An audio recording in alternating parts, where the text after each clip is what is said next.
The most urgent being imports of food products that cost us 500 billion shillings every year.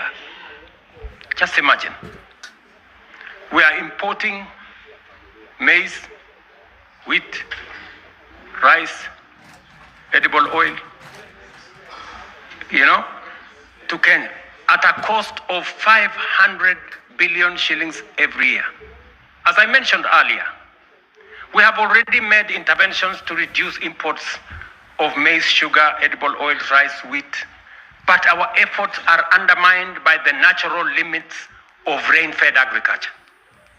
We can no longer allow the clouds to determine whether our people eat or not.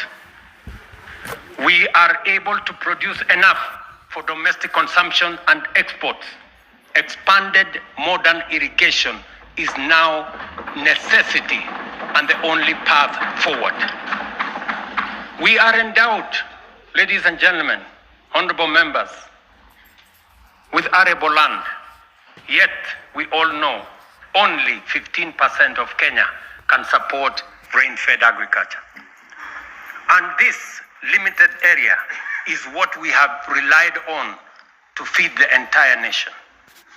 While 85% of Kenya does not receive sufficient rainfall, if we harvested and stored rainwater, we can bring vast arable lands in these arid and semi-arid regions into productive use.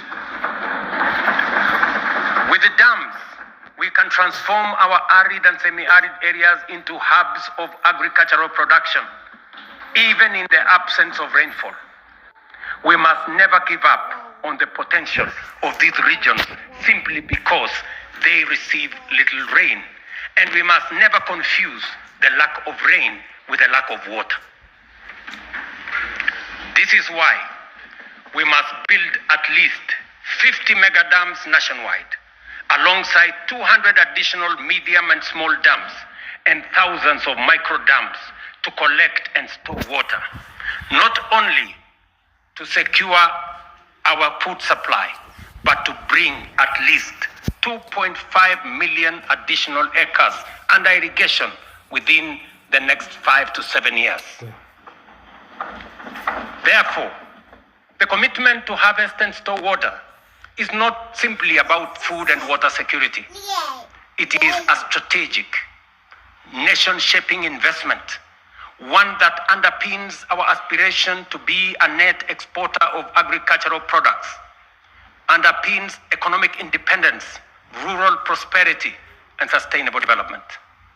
The Ministry of Water and Sanitation and Irrigation, alongside all relevant agencies, have already mapped out precise locations of these dams. These projects span the breadth of our republic. From the High Grand Falls, a mega dam on River Dawa in Mandera, Isiolo, Pasalinga Dam, Yata in Machakos, Singli Canal in Garissa, Soin Koru in Kisumu, Rumuruti in Laikipia, Tochi in Embu and Tharaka, Lowat in Turkana, Mahoya Dam, Studling, Nyeri and Kirinyaga, Narosra in Narok, Aror in Elgeyo Marakwet. Others include Ndarugu in Kiambu, Kokwanyo in Homa Bay, Rare in Kilifi, Tongaren in Bungoma, and many more strategic sites nationwide.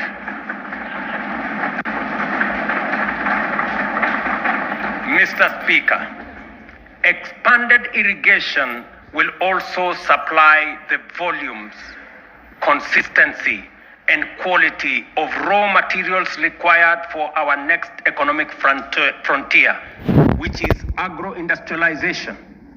Irrigation will produce the raw materials, and our SEZs, EPZs, and county aggregation and industrial parks will convert them into high-value products for national, regional, and global markets.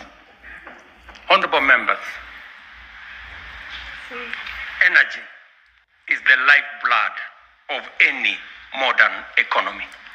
No nation has developed without abundant, reliable, and affordable power. This is our third national priority.